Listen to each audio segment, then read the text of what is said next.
歡迎來到新聞頻道，明星們很高興您訂閱了該頻道。好榜樣，肖戰和王一博呼籲青年積極參與氣候行動，減少浪費。2025年11月11日，巴西貝倫的 COP30 氣候大會上，一段特殊的視頻倡議引發全球關注。青年演員肖戰和王一博以生態環境部宣傳教育中心氣候傳播大使的身份，向世界發出號召：青年應成為氣候行動的變革催化劑與綠色未來塑造者。這一場景仿佛一面多稜鏡，折射出當代氣候治理中一個日益清晰的趨勢。青年力量正從邊緣走向中心，從被動參與者變為主動引領者。肖戰與王一博的倡議視頻，遠不止一次明星藝人公益宣傳。在信息碎片化、注意力稀缺的時代，氣候議題常因過於宏大或距離感強而難以觸達大眾。而擁有廣泛青年影響力的明星藝人，通過低碳出行、減少浪費等具體生活場景的倡議，將抽象的氣候危機轉化為可感知的行動指南。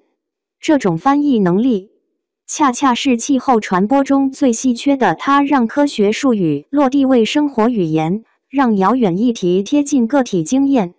更值得深思的是，這一舉措打破了傳統氣候傳播的精英圈層。聯合國氣候大會曾長期被視為政府、科學家和 NGO 的專業論壇，但如今，通過青年偶像的橋樑作用， COP30 的議題得以進入社交媒體熱搜，粉絲社群討論，甚至家庭餐桌對話。這種破圈效應，正是氣候行動從頂層設計走向社會共治的關鍵一步。倡議中強調青年是變革的催化劑，這一比喻精準捕捉了青年群體的獨特屬性。首先，青年對氣候危機有着天然的代際正義敏感度。他們是未來70-80年氣候後果的直接承擔者，這種切身性驅使其行動更具緊迫感。其次，青年與數字技術的共生關係，使其具備強大的議題擴散能力。一段視頻，一個話題標籤，可能迅速引發連鎖反應，如低碳出行挑戰在短視頻平台的病毒式傳播。正是青年將個體行為轉化為集體風潮的典型例證。更重要的是，青年往往能突破傳統思維桎梏。無論是零廢棄生活的實踐者，還是用算法優化城市能源消耗的創業者，青年更敢於嘗試新路徑。正如瑞典青年氣候活動家格里塔·通貝里所言：“你們常說愛孩子，卻正在偷走他們的未來。”這種直指本質的批判性，正是催化變革的火花。肖戰與王一博提出的低碳出行、減少浪費發聲呼籲，恰好對應青年參與氣候行動的三個層次：一、生活方式的微觀革命。每一次騎行共享單車，每一次拒絕一次性塑料袋，都是對高碳生活模式的投票。青年通過消費選擇倒逼產業轉型，如新能源汽車的普及、二手經濟的興起，背後正是青年環保意識的集體覺醒。二、社區參與的中觀構建。青年在校園、職場、社區中推動環保實踐，比如高校的碳中和社團、社區的垃圾分類督導隊，將個體行動轉化為制度化的公共參與。這種身邊的氣候行動，往往比宏大的口號更具持久生命力。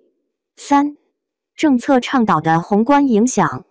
他們發聲呼籲，不僅是社交媒體上的表態，更是通過聯署、提案、參與氣候訴訟等方式影響決策。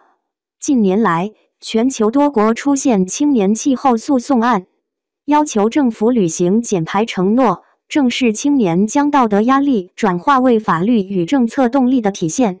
然而，青年氣候行動也面臨被邊緣化的風險。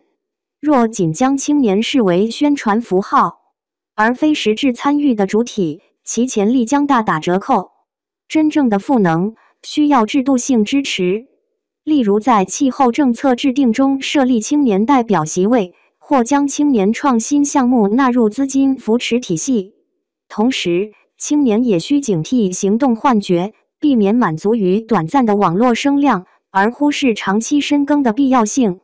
COP30 的倡議視頻是一個隱喻，星光與地球命運的相遇，象徵着流行文化與嚴肅議題的融合，代際責任的交接。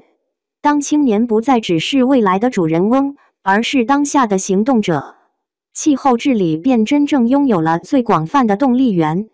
正如巴西雨林中的一隻蝴蝶可能引發遠方的風暴，每一個青年的微小選擇，也正在重塑我們共同的地球未來。